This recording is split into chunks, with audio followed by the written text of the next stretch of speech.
আজকে একটা জনমত জরিপ নিয়ে কথা বলবো। এটা অত্যন্ত গুরুত্বপূর্ণ। আমার মূল্যায়নের সঙ্গে একমত হতে হবে এমন না, আপনি নিজেও মূল্যায়ন করতে পারবেন আমার আলোচনার আলোকে। আপনি নিজে মূল্যায়ন করে দেখুন আপনার দৃষ্টিভঙ্গি, আপনার নিরপেক্ষ অ্যাসেসমেন্ট আমার সঙ্গে কিছুটা টালি করে কিনা বা সম্পূর্ণ বৈপরীত্য সৃষ্টি করে কিনা। ব্র্যাক বিশ্ববিদ্যালয়ের অধীনস্থ একটা ইনস্টিটিউট তারা সার্ভে করেছেন আগামীতে কিরকম ভোট দিতে চান জনসাধারণ। সেখানে দেখা গেছে বিএনপিকে 12% লোক ভোট দিবেন বলে জানিয়েছেন, জামাতকে 10.4%, এনসিপিকে 2.3 এবং আওয়ামী লীগকে 7.03। উল্লেখযোগ্য, আওয়ামী লীগ কিন্তু তার নির্বাচনী কার্যক্রমে আদৌ যেতে পারবে কিনা, কারণ আওয়ামী লীগের কার্যক্রম বন্ধ। তারপরেও যারা একেবারে ডিসপ্যারেটলি আওয়ামী লীগ করেন তারা বলছেন যে আওয়ামী লীগকে ভোট দেব, সেটার সংখ্যা 7.03। এখন এর সঙ্গে একটু মূল্যায়ন করতে হবে পূর্বে একই ইনস্টিটিউট একটা সার্ভে করেছিল। সেই সার্ভে বিএনপিকে ভোট দিতে চেয়েছিল 16.3, বর্তমানে 12%। জামাতকে দিতে চেয়েছিল 11.3, তারা এখন 10.4। এনসিপিকে দিতে চেয়েছিল 2%, তারা বেড়েছে, এখন তারা 2.3। আর কাকে ভোট দেবে এটা প্রকাশ করে নাই 14.4% সার্ভেতে যে সকল লোক অ্যাটেন্ড করেছিল। অর্থাৎ 14.5% লোক বলে নাই আমি কাকে ভোট দেব। আর সিদ্ধান্ত নেয় নাই এমন কথা বলে সার্ভের লোকদের ফিরিয়ে দিয়েছেন, তার সংখ্যা 48 পয়েন্ট। তাতে মোট 62.5% ভোটাররা মুখ খোলেননি। তাহলে মোট যে ভোটার তার অর্ধেকের চেয়ে অনেক বেশি লোক এখনো মুখ খোলেননি। এখন এখানে গুরুত্বপূর্ণ মূল্যায়ন। যারা বিএনপি করেন বর্তমানে বিদ্যমান রাজনীতিতে, তাদের তো আর রাগঢাকের কিছু থাকার কথা না, উচ্ছ্বাসের সঙ্গে বলবে বিএনপিকে ভোট দেব, স্বাভাবিক সেটা। ফলে বিএনপির যে 12% ভোটাররা ভোট দেবেন এটাকে আমরা ধরে নিতে পারি যেটা নির্ভেজাল বিএনপির ভোট।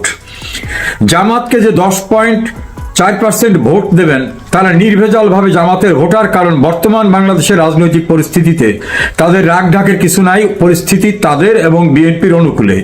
একইভাবে এনসিপিকে 2.3% যারা ভোট দিতে চেয়েছেন, এখন তো এনসিপির রমরম অবস্থা।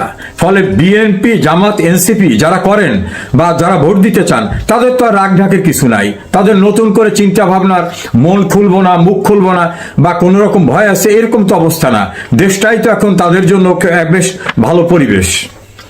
আওয়ামী লীগের যারা ডিসপারেট, জানে তার দলের কার্যক্রম বন্ধ এবং তার নাম প্রকাশ করার পরে তার জন্য পরিণতি খারাপ হতে পারে, তারপরও 7.5% ভোটাররা বলছেন আওয়ামী লীগকে ভোট দেব। এটাই কিন্তু গুরুত্বপূর্ণ। দ্বিতীয় গুরুত্বপূর্ণ, যারা বলতে চান নাই তারা কারা? 14.5%। তাদের অনুমান করা যায়, বিশ্লেষণে বোঝা যায় বললে যদি বিপদ আসে এই জন্য মুখ খোলে নাই, বলতে চায়নি। তো বিএনপি, জামাত, এনসিপি করলে তো তার আর ভয়ের কিছু নাই। ফলে এই যে 14%, 14.5% লোক মুখ খোলে নাই, ক্যালকুলেশনে মূল্যায়নে আসে ভীত সন্ত্রস্ত হয়ে বা অন্য কোনো কারণে মুখ খুলতে চান নাই, তার সংখ্যা 14.5। তা আমরা যদি ধরে নিই যেখানে মেজরিটি পোর্শন আওয়ামী লীগের ভোটার, কিন্তু বিদ্যমান পরিস্থিতিতে ভয়ে মুখ খোলে নাই যে কাকে ভোট দেবে, তাহলে আওয়ামী লীগের পার্সেন্ট হয়ে দাঁড়ায় 14 এবং 7। 14 এবং 7 যদি হয় 21, আমরা যদি এখান থেকে কমিয়েও নেই তাতেও 20, 19, 18, 17 যদি হয়, 16 যদি হয়, 15 যদি হয়, তাহলে কিন্তু সেটা বিএনপি এবং জামাত তারা মিলে যে, এবং এনসিপি, বিএনপির 12, জামাতের 10, এনসিপির 2, তাহলে কত হয়? তাদের যেটা হয় সেটা সব মিলেও কিন্তু যদি যৌথভাবে তারা ইলেকশন করে সেটা একটা দিক, আর যদি সেপারেটলি তারা ইলেকশন করেন তাহলে সেই জায়গা আসে না। আর আমরা যদি 14 আর 7 ধরে নিই আওয়ামী লীগের, যে যারা মুখ খোলে নাই, তারা ভয়তে মুখ খোলে নাই, বলতে সাহস পায় নাই, 14 আর 7, তাহলে পার্সেন্টেজটা কেমন দাঁড়ায়? দ্বিতীয়, যে 48 পয়েন্ট লোক কাকে ভোট দেবো সিদ্ধান্ত নেয়নি, এই লোকরা কারা? বাংলাদেশে বড় দল তো এই কটা যাদের কথা বললাম। তাহলে যারা বলছে সিদ্ধান্ত নেইনি, তাদের মেজর সংখ্যক এমন হতে পারে যে আওয়ামী লীগকে তো ভোট দেওয়ার মতো অবস্থা নাই, বা আওয়ামী লীগের জোটবদ্ধ যে রাজনৈতিক অ্যালায়েন্স তারা তো আদৌ নির্বাচন করতে পারবে কিনা, এই জন্য তারা এখনো সিদ্ধান্ত নেয়নি। আর যদি আর একটা দিকে দেখি, এই 48% লোক বাংলাদেশে এখন আওয়ামী লীগের নাম উচ্চারণ করলে বা আওয়ামী লীগের অ্যালায়েন্সের নাম উচ্চারণ করলে তাদের ফেসিবাদের তকমা দিয়ে লুটপাট করা, মারধর করা, ভয়ঙ্কর অবস্থা করে তাদের জেলে পাঠানো হয়। ফলে ধরে নেওয়া হচ্ছে এবং স্বাভাবিক মূল্যায়নে সেটা আসে যে এই 48%-এর ভিতরে বিএনপি, জামাত, এনসিপি থাকলে তারা রাগ ঢাক রাখতো না। 16 বছর আওয়ামী লীগের শাসনামল ছিল, এখন তারা কেন বলবে সিদ্ধান্ত নেয়নি? তা তো সিদ্ধান্ত নিয়েই রাখা লোক। ফলে অ্যাজ এ হোল যদি চিন্তা করা হয়, তাহলে 62% লোক যারা মতামত দেয়নি, 14 মুখ খোলে নাই কাকে দেব, আর 48 বলে সিদ্ধান্ত নেয়নি, এর মেজর পোর্শন যদি আওয়ামী লীগ বা তার অ্যালায়েন্স ইলেকশন করার সুযোগ পায়, সেই ক্ষেত্রে তারা সেদিকে ভোট দিতে পারে। দ্বিতীয় একটা বিষয়, 32 নম্বরের ঘটনাকে ঘিরে ঢাকার 2টি পত্রিকা এবং একটি গুরুত্বপূর্ণ এনজিও এবং আরেকটি সহ এনজিও তারা সার্ভেতে গেছিলেন। তাদের সার্ভের টার্গেট ছিল বঙ্গবন্ধুকে ভালোবাসে কিন্তু আওয়ামী লীগকে পছন্দ করে না, বা আওয়ামী লীগের 16 বছরের কার্যক্রমের বিভিন্ন ত্রুটি সত্ত্বেও বঙ্গবন্ধুকে শুধু সালাম জানাতে গেছে, শ্রদ্ধা জানাতে গেছে। এরকম লোকের সংখ্যা কত? তারা সেটা দেখিয়ে মূল্যায়ন করতে চেয়েছিল আওয়ামী লীগ অপছন্দ কিন্তু বঙ্গবন্ধু পছন্দ। তারা সেখানে গিয়ে তাদের সার্ভের যে পলিসিটা সেটাই চেঞ্জ হয়ে গেছে। তারা সেখানে গিয়ে দেখলেন একজন নারী, তিনি বলছেন স্বাধীনতা যুদ্ধের সময় তার বিয়ে হয়েছিল, তার গর্ভে তখন বাচ্চা, তার স্বামীকে নির্মমভাবে হত্যা করা হয়, তিনি আর বিয়ে করেন নাই, গর্ভের বাচ্চাটা পরে ভূমিষ্ঠ হয়েছে। বঙ্গবন্ধু হত্যাকাণ্ডের পরে তার কাছে মনে হয়েছিল বাবার হত্যা, এত কষ্ট তিনি পেয়েছিলেন। ওই ভদ্র মহিলা আর কখন বিয়ে করেন নাই, তিনি বঙ্গবন্ধুকে শ্রদ্ধা জানাতে গেছিলেন, হিউমিলেটেড হয়ে ফিরে আসছেন। আর একজন নারী, তার পোশাক পরিচ্ছদে একেবারে নিকাব দেওয়া, খুবই রক্ষণশীল মনে হয়েছে, তিনি বলছেন যে আমি কোনো দল করি না, আমি শুধু বঙ্গবন্ধুকে একটা ফুল দিয়ে যাব। আর একজন নারী, তিনি বলছেন আমি বাবার খাই, আমি বঙ্গবন্ধুকে শ্রদ্ধা জানাবো, আমি আওয়ামী লীগ করি না। এই 3 জন নারীকে ভীষণভাবে হেনস্থা করা হয়েছে, একজনাকে তো মাটিতে ফেলে মারধর করা হয়েছে। এই ঘটনাটি সোশ্যাল মিডিয়ার সৌজন্যে এবং কিছু মেইন স্ট্রিমের মিডিয়ার সৌজন্যে সারা দেশে ছড়িয়ে গেছে। এই যে 3 জন নারী এবং তাদের পোশাক পরিচ্ছদ, তাদের অবয়ব, তাদের কথা বলার ধরন, তাদের ভিতর শালীনতা বোধ, শিষ্টাচার বোধ সব দেখে তাদেরকে হেনস্থা করার ঘটনা, শারীরিকভাবে লাঞ্ছিত করার ঘটনা যে সকল নারীরা দেখেছে, তাদের একটা বড় পোর্শন কিন্তু এই নারীকে হিউমিলেট করা, বা যারা আওয়ামী লীগ করেন না কিন্তু সুইং ভোটার, এদিক ওদিক যেতে পারেন, তাদের কিন্তু এটা ভালো লাগে নাই। ফলে তারা এই হেনস্থা করা সঙ্গে যারা জড়িত, যে সেন্টিমেন্ট জড়িত, তাদের বিপক্ষে চলে যায়। দ্বিতীয়, একজন আলেম গেছেন মাওলানা ওলিউল্লাহ, তিনি তার সন্তান এবং স্ত্রীকে নিয়ে গেছেন। তিনি বলছেন যে আমি একজন আলেম, আমি মাদ্রাসায় পড়াই, একটা দোকানে চাকরি করি, এই দেশটা ব্রিটিশরা দখল করছিল, পশ্চিমারা দখল করছিল, আমি কোন দল করি না, আমি বঙ্গবন্ধুকে একটু শ্রদ্ধা জানাই যাব। সেই আলেমকে হেনস্থা করা হয়েছে। একজন রিক্সাওয়ালা, শোলকুপা বাড়ি, ঝিনাইদহে, সে বলছে আমি কোনো দল করি না, আমি রিক্সা চালাই, আমার হক হালালির পরিশ্রমের টাকা দিয়ে আমি 400 টাকা দিয়ে ফুল কিনে আসি, আমি এই রিক্সায় আসছি, আমি জাস্ট ফুলটা দিয়ে চলে যাও, আমি কোনো দল করি না। এই রিক্সাওয়ালা তো এমপি, মন্ত্রী, উপজেলা চেয়ারম্যান কিছু হইতে চায় না, এবং স্বীকৃত সেই রিক্সাওয়ালা। সেই রিক্সাওয়ালাকে বেদমভাবে মারধর করা হচ্ছে। সে চিৎকার করে বলছে আমার বঙ্গবন্ধু, আমার জয় বাংলা। এক পর্যায়ে সে বলছে আমার রিক্সা, আমার রিক্সা। অর্থাৎ তার রিক্সাটা তার জীবন জীবিকা অর্জনের, তার অবলম্বনটা রিক্সা। হয়তো এই রিক্সাটা তার মালিকের, পৌঁছে না দিলে ওর উপর সাজাটা আসবে, তা তো দেওয়া হয়নি। রিক্সাটাকে দুমড়ে মুষড়ে শেষ করে দিয়ে তার ফুলটাকে ফেলে পাড়ানো এবং তাকে মারধর করে পুলিশে দেওয়া, আর পুলিশ তাকে হত্যা চেষ্টার মামলায় কোর্টে পাঠিয়েছে, ম্যাজিস্ট্রেট সাহেব তাকে জেলে পাঠিয়েছেন। ফুল নিয়ে যাওয়া মানুষটা নাকি হত্যা করতে গেছে। ফুল যার হাতে লক্ষ লক্ষ মানুষ দেখলেন, তিনি নাকি হত্যা করতে গেছেন। এই যে মব, এই রিক্সাওয়ালা একজন মুক্তিযোদ্ধা, তার এখানে মুক্তিযোদ্ধার মনোগ্রাম লাগানো, এবং একটা কালো ব্যাজ। তিনি বলছেন, আমি বঙ্গবন্ধুর আহ্বানে মুক্তিযুদ্ধ করেছিলাম, আমি কোনো দল করি না, আমি জাস্ট একটু শ্রদ্ধা জানিয়ে চলে যাব। তাকে হিউমিলেট করা হয়েছে ফ্যাসিস্ট তকমা দিয়ে। কয়েকজন লোক গেছেন সেখানে, এমনকি একজনে বলতেছে আমি শিবিরের প্রশিক্ষণ সম্পাদক, তাকেও বেদম পেটানো হয়েছে। আর স্লোগান কি? তারেক জিয়া কথা দিলাম 32 নম্বরের দখল নিলাম। তারেক জিয়া কথা দিলাম 32 নম্বরের দখল নিলাম। তো 32 নম্বরটা কি? 32 নম্বর বঙ্গবন্ধু ভবন, এটার মালিক তো শেখ হাসিনারা, এখন তো এটার মালিক বঙ্গবন্ধু মেমোরিয়াল ট্রাস্ট। এটা দখল নেবেন? এমনি তো জামাত, এনসিপি রাস্তাঘাটে সবখানে স্লোগানে মিটিংয়ে বলে আপনারা এখন বাস স্ট্যান্ড দখল করেন, টেম্পো স্ট্যান্ড দখল করেন, গরুর হাট দখল করেন, ব্যবসায়ীর ব্যবসা দখল করেন, চাঁদাবাজি করেন। চাঁদাবাজি না পেলে পাথর দিয়ে পিটিয়ে পিটিয়ে ওই যে লাল চানকে মেরে ফেলা মিটফোর্ডের কাছে। জনাব তারেক রহমান অনেককে দল থেকে বহিষ্কার করছেন চাঁদাবাজি সহ এরকম কর্মকাণ্ডে, কিন্তু চাঁদাবাজি থামছে না। আবার স্লোগান হয় কি? চাঁদা কালেকশন পল্টনে চলে যায় লন্ডনে। আবার তারেক জিয়ার নামের পিছনে একটা মহিলাদের অর্গানের নাম দিয়ে জঘন্য ভাষায় স্লোগান দেওয়া হচ্ছে। বিএনপি ক্ষমতায় আসার আগে বলা হচ্ছে এরা লুটপাট করেছিল, শেখ হাসিনার কথা বলে সে এক স্বৈরাচার ছিল, তার পূর্বে স্বৈরাচাররা আবার ফিরে আসতে চায়। এক স্বৈরাচারকে সরিয়েছি আর এক স্বৈরাচারকে আনার জন্য না।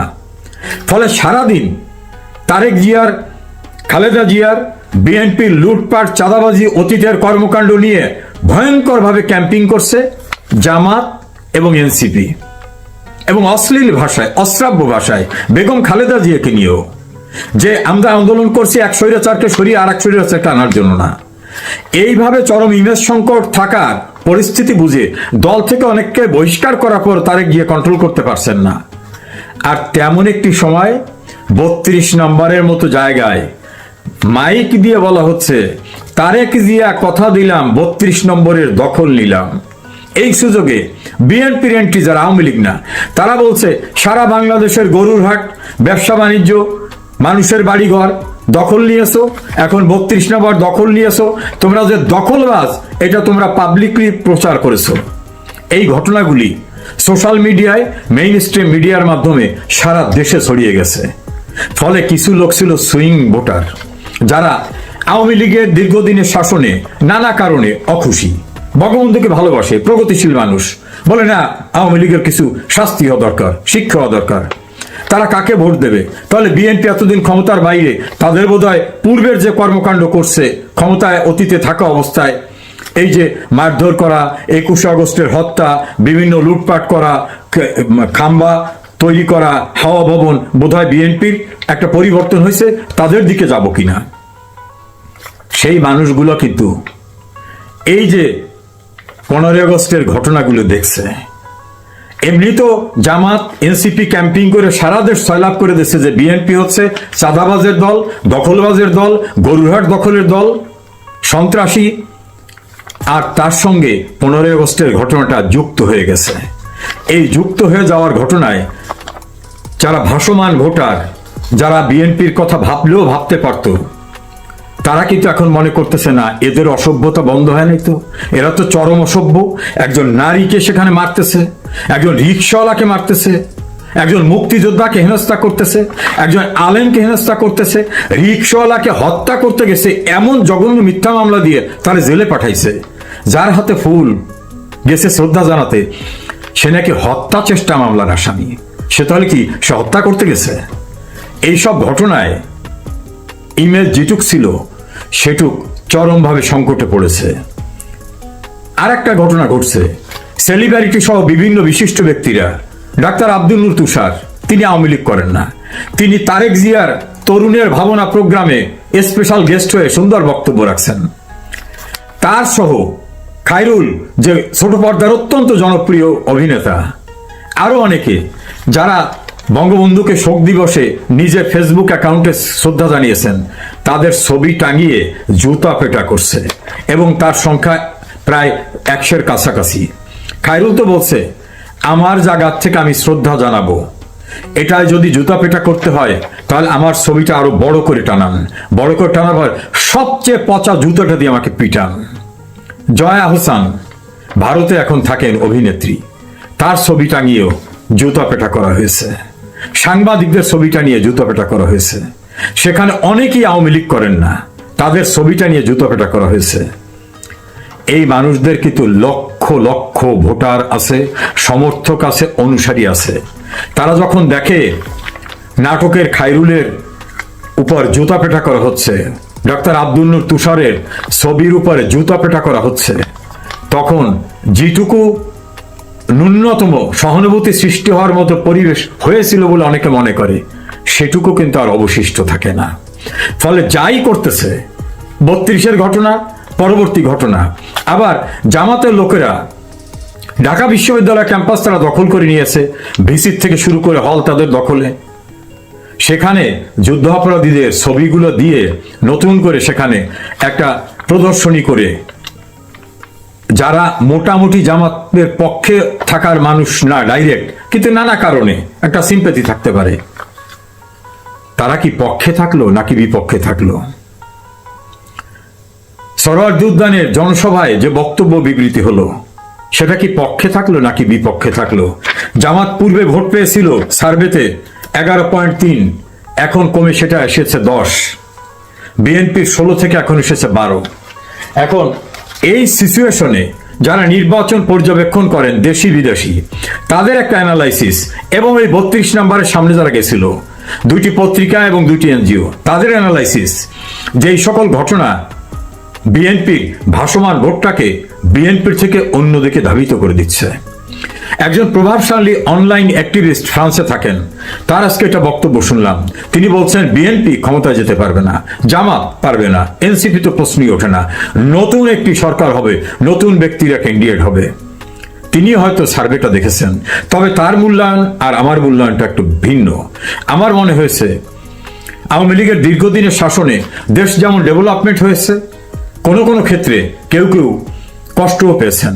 সেই মানুষগুলো এই 1 বছরে যা দেখছেন, তাতে দেখছেন যে এর চেয়ে আওয়ামী লীগ 1000 গুণে ভালো ছিল। অন্তত বাংলাদেশ অর্থনৈতিক প্রবৃদ্ধিতে শেখ হাসিনার সময় 7.5 ছিল, এখন বিশ্বব্যাংক বলছে 3-এ এসে নামছে। শেখ হাসিনার সময় 116টি সামাজিক প্রতিরক্ষা খাত তৈরি করা হয়েছিল, সোশ্যাল সেফটি নেটওয়ার্ক, বিধবা, বয়স্ক, পঙ্গু সবাইকে সাহায্য দেওয়া হতো, সেগুলো বন্ধ হয়ে যাচ্ছে। শেখ হাসিনার সময় কর্মসংস্থান হচ্ছিল। এখন দেবপ্রিয় ভট্টাচার্য বিশ্বব্যাংকের রেফারেন্স দিয়ে বললেন 28 লক্ষ মানুষ বেকার হয়ে গেছে নতুন করে, এর ভিতর 17 লক্ষ নারী। আর বিদেশ থেকে যে টাকা আসতো, জনশক্তি রপ্তানি এবং তৈরি পোশাক, 2 খাতে এখন মুখ থুবড়ে পড়েছে। 149টা শিল্প কলকারখানা বন্ধ হয়ে গেছে। বেকাররা এখন রাস্তায় ছিনতাই করতেছে। গার্মেন্টসের কয়েকটি মেয়ে নাম প্রকাশ না করার শর্তে পত্রিকাকে বলছে যে আমরা অনৈতিক কাজে এখন যুক্ত হচ্ছি, কারণ আমাদের চলতে তো হবে, আমরা যাব কোথায়? গোটা বাংলাদেশে যারা শেখ হাসিনা সরকারের তীব্র সমালোচক, গণমাধ্যমে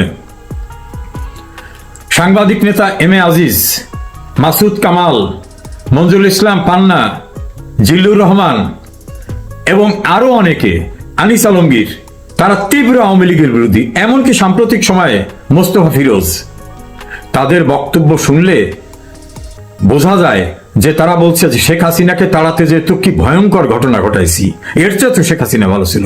তাদেরকেও এখন স্বৈরাচারের বা ফ্যাসিস্টের তকমা দিতে চাচ্ছে।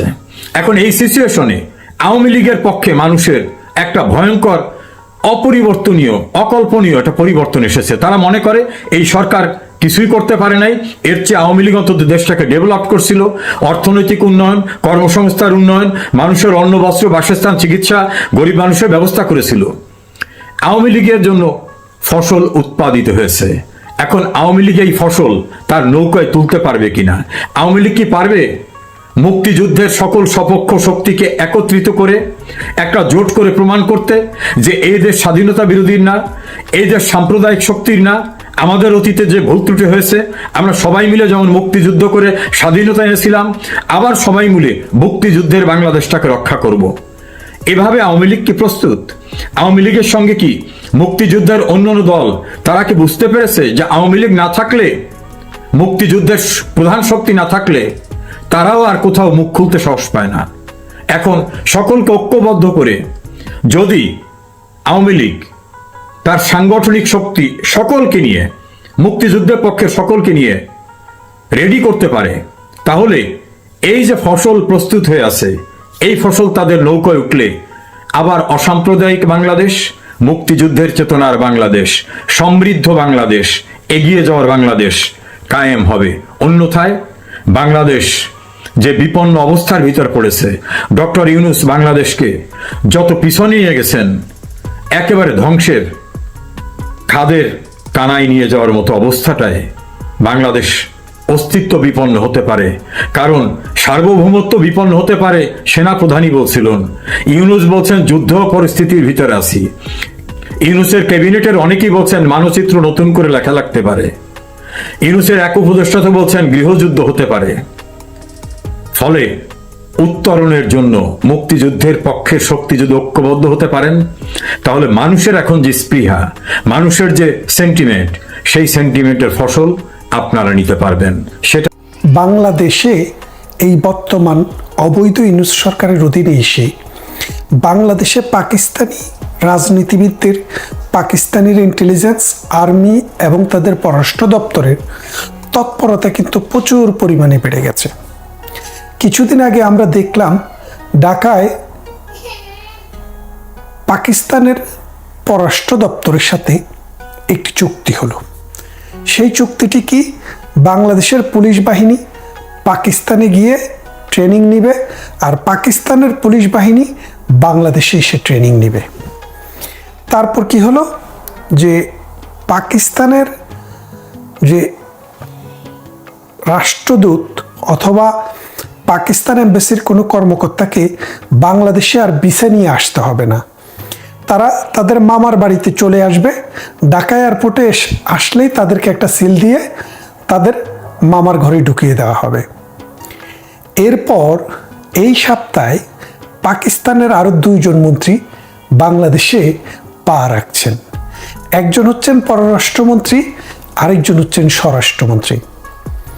এই 2 জন মন্ত্রী 2-3 দিনের ভেতরে এসছেন।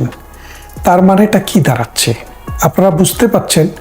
বাংলাদেশে 1971 সালে মহান মুক্তিযুদ্ধের মাধ্যমে 30 লক্ষ মানুষের আত্মত্যাগ, 2.5 কোটি মানুষের নারীর সম্ভ্রম, 1 কোটি মানুষের দেশান্তরিত হওয়া এবং অগণিত মানুষের ত্যাগ এবং তিতিক্ষার বিনিময়ে আমরা পাকিস্তানের সাথে যে সম্পর্কটি ছিন্ন করেছি, সেই সম্পর্কটি চিহ্ন করে একটি দেশ আমরা পেয়েছি। সেই দেশটির নাম হচ্ছে বাংলাদেশ। সেই দেশটির পতাকা লাল এবং সবুজের মিশ্রণ। সে দেশটির জাতীয় সঙ্গীত আমার সোনার বাংলা। সে দেশটির সংবিধান 72-এর সংবিধান, এবং সেই দেশটির নাম গণপ্রজাতন্ত্রী বাংলাদেশ। ইউনূস সরকার ক্ষমতা আসার পর প্রথমে বলেছিলেন যে এই দেশটির নাম বদলিয়ে দিতে চান, 1971কে রিসেট করে 2024-এ নিয়ে আসতে চান। তার মানে 1971 সালে যে দেশ স্বাধীন হয়েছিল সেই স্বাধীনতা আর নেই। এখন যেটা আছে এটা নতুন। এই জন্য ভারত, কারণ আমাদের স্বাধীনতার কথা আসলে ভারতের কথা আসে, কারণ ভারতের মানুষের ত্যাগ, ভারতের সরকারের সহযোগিতা, ভারতের আর্মির যুদ্ধ যদি বাংলাদেশে না হতো, তাহলে বাংলাদেশ সে 71-এই মুক্তি হতো কিনা সেটার কিন্তু কোনো গ্যারান্টি নেই। কারণ আমেরিকা 70 নভেম্বর পাঠিয়ে দিয়েছিল, আরব সাগর ক্রস করার আগেই আমরা স্বাধীন হয়ে গেছি। তা না হলে পাকিস্তান থেকে বাংলাদেশের স্বাধীন হওয়া অত সহজ ছিল না। ওই বাংলাদেশ যখন 1971 সালে মুক্তিযুদ্ধ করে, তখন কিন্তু বাংলাদেশের সাথে পাকিস্তানের কিন্তু একটা আন্ডারস্ট্যান্ডিং ছিল যে এই দেশে আমরা মুক্তি বাহিনীকে ট্রেনিং দিচ্ছি, খাওয়াচ্ছি, 1 কোটি মানুষকে খাওয়াচ্ছি, যুদ্ধের সরঞ্জাম দিচ্ছি, পৃথিবীর নানা প্রান্ত থেকে যুদ্ধের ম্যাটেরিয়াল জোগাড় করে দিচ্ছি। এই দেশ যখন স্বাধীন হবে, তখন এই দেশ আমাদের শত্রু রাষ্ট্রের সাথে যখন কোনো চুক্তি করবে, যখন কোনো সম্পর্ক করবে, সেই ক্ষেত্রে আমাদেরকে যেন গুরুত্ব দেওয়া হয়, আমাদের কনসার্নটাকে যেন আমলে নেওয়া হয়। এইরকম একটি আন্ডারস্ট্যান্ডিং কিন্তু ভারতের সাথে বাংলাদেশের ছিল, এবং এটা থাকাটাই স্বাভাবিক। পৃথিবীর কোনো মানুষ যদি আপনার মুক্তিযুদ্ধে, আপনার স্বাধীনতা যুদ্ধে আপনাকে তাদের ভূমি ব্যবহার করতে দেয়, তাদের অস্ত্র দেয়, তারা ট্রেনিং দেয়, আপনার 1 কোটি মানুষকে আশ্রয় দেয়, তখন তাদের একটা দাবি থাকা, তারা আপনার দেশ চায় না, তারা আপনাকে দখল করতে চায় না, তারা আপনার বাজারও চায় না। তারা চায় আপনি যখন তার শত্রুর সাথে দহরম মহরম করে এই দেশে সেই শত্রুকে এনে জায়গা দিবেন, তখন তাদের কনসার্নটা যেন একটু মাথায় রাখেন। তো বাংলাদেশ সরকার, এই ইউনূস সরকার, অবৈধ ইউনূস সরকার, যার পলিটিক্যাল কোনো লেজিটিমেসি নেই, গণতান্ত্রিক কোনো ভিত্তি নেই, সাংবিধানিক কোনো ভিত্তি নেই, আইনের কোনো ভিত্তি নেই, শুধুমাত্র এনসিপি, জামাত এবং বিএনপির কিছু সন্ত্রাস, সাদাবাজ, দখলদার বাংলাদেশের মানুষকে হত্যা, লুণ্ঠন, চাঁদাবাজি, সন্ত্রাসী, ধর্ষণ এগুলা করে মানুষের মধ্যে একটা ভীতি সৃষ্টি করেছে। আর এই ভীতি সৃষ্টি করার জন্য ডক্টর ইউনূস তাদেরকে সুযোগ দিয়েছে। আর এই ফাঁকে তিনি তার ব্যক্তিগত যত স্বার্থ চরিতার্থ করার সেটা করছে। তার পালিত পুত্র এনসিপিদেরকে মাংস খাওয়াইয়া, হাঁসের মাংস খাওয়াইয়া মোটা তাজা করতেছে, যেন কোরবানি দিতে যেন সুবিধা হয়। তো এইটা দেখে ভারত কিন্তু খুবই কনসার্ন যে কি ব্যাপার, পাকিস্তান উৎপাদন করে জঙ্গি, পাকিস্তানে কোনো মানব সম্পদ উৎপাদন হয় না, পাকিস্তানে কোনো রাজনীতিবিদ 5 বছরের টানা রাষ্ট্র পরিচালনা করতে পারেনি কখনো এই 78 বছরের ভেতরে। পাকিস্তান পৃথিবীর যেখানেই সন্ত্রাস, চাঁদাবাজ, সন্ত্রাসী ধরা পড়ে, জঙ্গি ধরা পড়ে, তার সাথে পাকিস্তানের কানেকশন থাকে। আফগানিস্তানের মতো একটা রাষ্ট্রকে ধূলিসাৎ করে দিয়েছে, মাটির সাথে মিশিয়ে দিয়েছে। বেলুচিস্তানে তারা যুদ্ধ করছে। সেই পাকিস্তান পেহেলগ্রাম, ভারতের পেহেলগ্রামে আপনারা জানেন কাশ্মীরে হামলা চালিয়েছে, ভারতে আরও 2-1 বার হামলা চালিয়েছে। লস্করে মোহাম্মদী, জৈশে মোহাম্মদী, লস্করে তৈয়বার মতো এই সন্ত্রাসবাদী দল পাকিস্তান উৎপাদন করে। তাই ভারত সবসময় একটা কনসার্ন থাকে যে এই পাকিস্তান কোন জায়গা দিয়ে ইউজ করে তার সন্ত্রাসী বাহিনী ভারতের মাটিতে ঢুকিয়ে দেয়। সেই জন্য ভারত কখনো চাইতো না বাংলাদেশ পাকিস্তানের সাথে দহরম মহরম করে তাদেরকে দেশে নিয়ে আসা। আপনারা জানেন যে বাংলাদেশে যে পাকিস্তানের জাহাজ আসতো করাচি থেকে, সেই জাহাজটি চট্টগ্রাম বন্দরে আসলে ডাবল পরীক্ষা করা হতো, অর্থাৎ 2 বার পরীক্ষা করা হতো শত্রু দেশের জাহাজ হিসেবে। এবং সেই পরীক্ষা করার কারণে পাকিস্তান থেকে জাহাজ আসতো খুবই কম। সাম্প্রতিক সময়ে ইউনূস সরকার যখন ক্ষমতায় আসলো, তারা একটি প্রজ্ঞাপন জারি করলেন যে এখন থেকে পাকিস্তান থেকে যে জাহাজ আসবে সেই জাহাজকে আর তল্লাশি করা হবে না। তাহলে আপনারা কি বুঝলেন?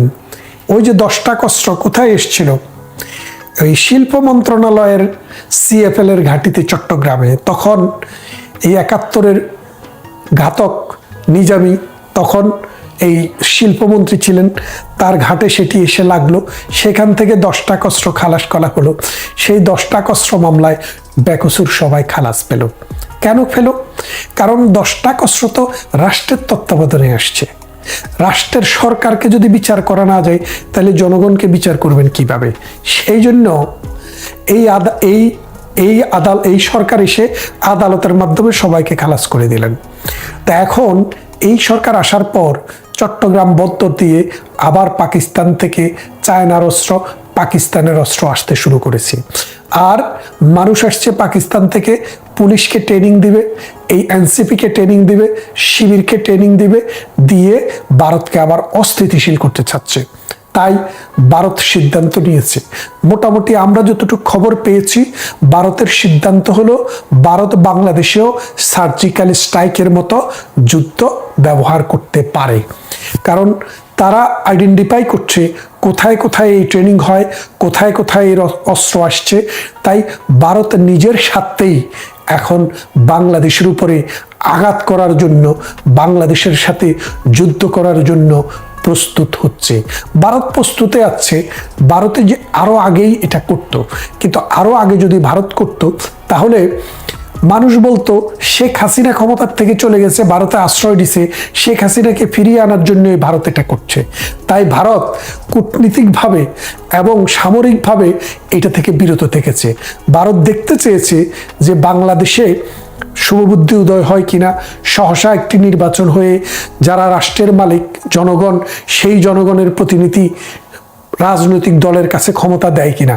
কিন্তু ইউনূস, এনসিপি এবং জামাত একই সুরে কথা বলছে। বিএনপি যেন ক্ষমতায় না আসতে পারে, এনসিপি, ইউনূস এবং জামাতগং এই চেষ্টায় লিপ্ত।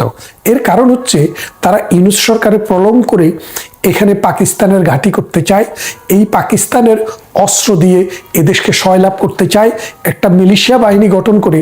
তারা বলছে বাংলাদেশে আর্মি পুলিশের কোনো প্রয়োজন নেই। আপনারা জানেন বেশিরভাগ 3200 পুলিশকে হত্যা করা হয়েছে এবং পুলিশ অনেকটাই অকার্যকর।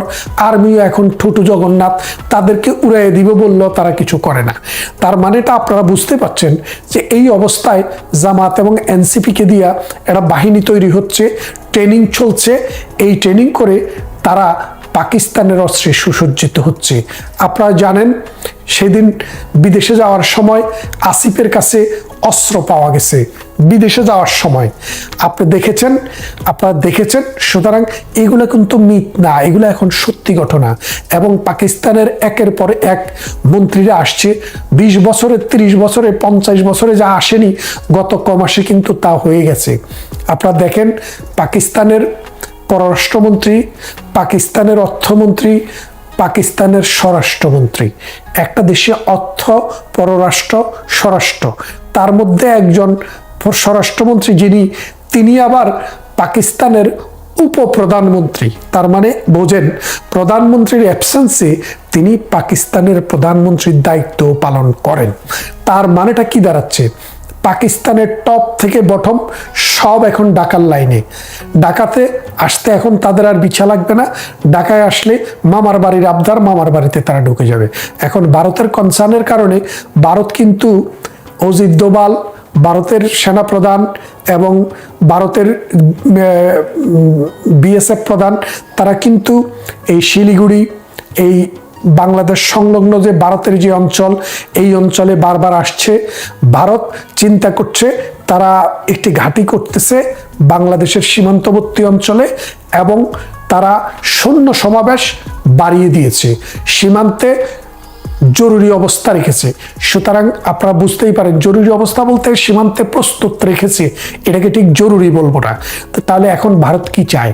ভারত চাওয়াটা কিন্তু খুব সিম্পল ছিল, যে দেশ আমাদের সহযোগিতায় স্বাধীন হয়েছে সে দেশ এখন আমাদের শত্রুকে এনে পাকিস্তানকে ভারতকে অস্থিতিশীল করার জন্য মিলিশিয়া ট্রেনিং দেওয়া শুরু করেছে এই জামাত শিবিরকে এবং এনসিপিকে। সুতরাং ভারত এটি নিতে পারেনি। তাই ভারত এখন স্থলযুদ্ধ, বিমান যুদ্ধ, যে যুদ্ধই বলেন, সব যুদ্ধের জন্য প্রস্তুত। বাংলাদেশের সাথে ভারতের যুদ্ধ করতে খুব ব্যাগ পেতে হবে না। কিন্তু এই বাংলাদেশ যদি ভারতের সাথে যুদ্ধ বেজে যায়, ভারত যদি সত্যিকার অর্থে বাংলাদেশকে আক্রমণ করে, তাহলে বাংলাদেশের অখণ্ডতা বিনষ্ট হতে পারে। বাংলাদেশের চিকেন নেক খ্যাত ওই যে আপনারা রংপুরের যে অঞ্চলটি দেখেছেন, সেই অঞ্চলটি বাংলাদেশের দখলে নাও থাকতে পারে। এবং আপনারা জানেন যে পার্বত্য অঞ্চলের যে 3টি বান্দরবন, কক্সবাজার, বান্দরবন, রাঙামাটি এবং খাগড়াছড়ি, ওই অঞ্চলগুলোতে আমরা পাহাড়িরা যুদ্ধ করে সেখানে বছরের পর বছর আওয়ামী লীগ সরকার আসার পরে একটি শান্তি চুক্তির মাধ্যমে সেটি বন্ধ করা হয়েছিল। এখন এই সরকার আসার পর সেটি আবার চারা দিয়ে উঠেছে। তার মানেটা কোন দিকে যাচ্ছে? বাংলাদেশে এই যুদ্ধ অবস্থা বিরাজ করে পাকিস্তানকে নিয়ে আসা, বাংলাদেশকে যুদ্ধ অবস্থা বিরাজ করলে আমেরিকাকে নিয়ে আসা, বঙ্গোপসাগরে একটি ঘাঁটি করা এবং এই দক্ষিণ পূর্ব এশিয়াকে আমেরিকার হাতে ইজারা দেওয়া। আর আমেরিকার এলাই তো হচ্ছে পাকিস্তান সেই সুপ্রাচীন কাল থেকে। 1971 সালে আমাদের মহান মুক্তিযুদ্ধে যে অস্ত্র দিয়ে বাঙালির প্রাণ কেড়ে নেওয়া হয়েছিল, তার সমস্ত অস্ত্র এসছে আমেরিকা থেকে।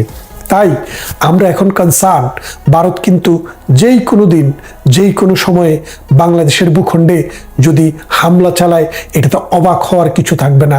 কারণ ভারত দেখেছে এই প্রতিবেশী বাংলাদেশ এখন আর গণতান্ত্রিক কোনো সরকার নেই। তবে বাংলাদেশ সরকারের কাছে কিছু কিছু মেসেজ কিন্তু ভারত অলরেডি দিয়েছে। সাম্প্রতিক সময়ে ভারতের পররাষ্ট্র দপ্তর থেকে আপনারা দেখেছেন, এবং বাংলাদেশে যে ভারতের রাষ্ট্রদূত আছে তিনি বলেছেন, আমরা আশা করি বাংলাদেশের মাটি ভারতের বিরুদ্ধে ব্যবহৃত হবে না।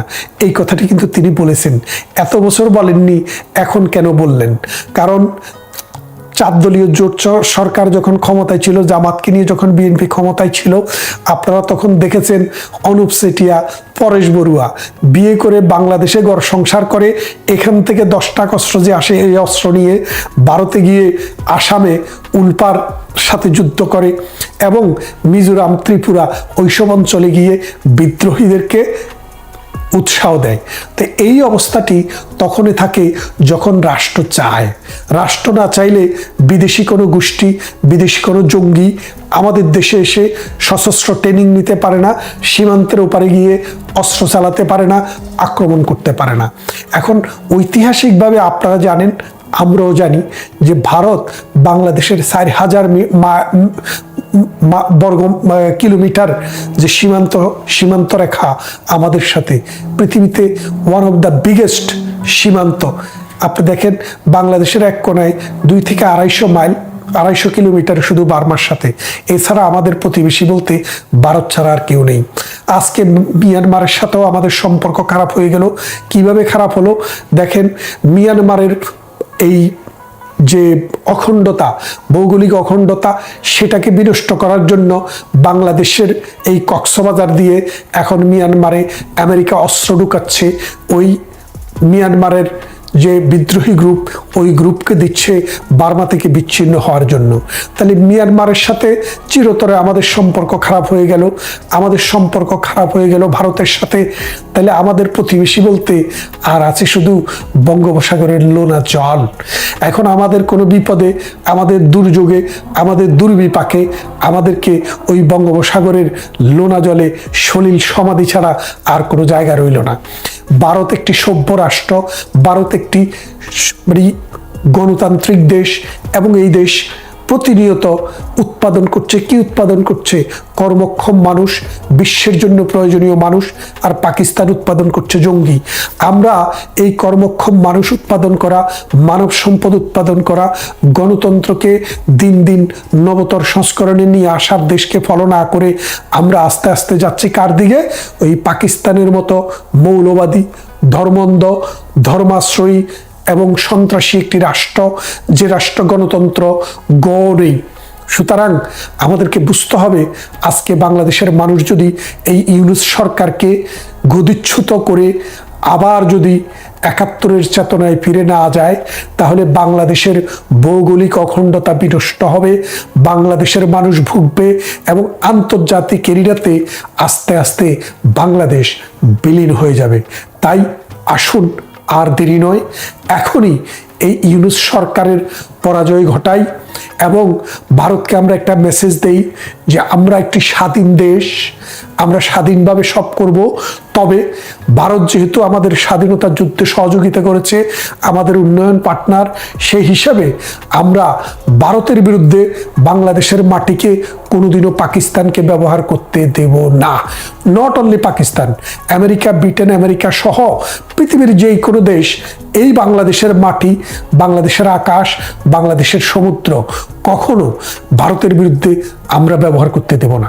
এই অঙ্গীকার ব্যক্ত করে আমি বলতে চাই, ইউনূস সরকার, তুমি বাংলাদেশকে কেয়ামতের দিকে নিয়ে যাচ্ছ, ধ্বংসের দিকে নিয়ে যাচ্ছ।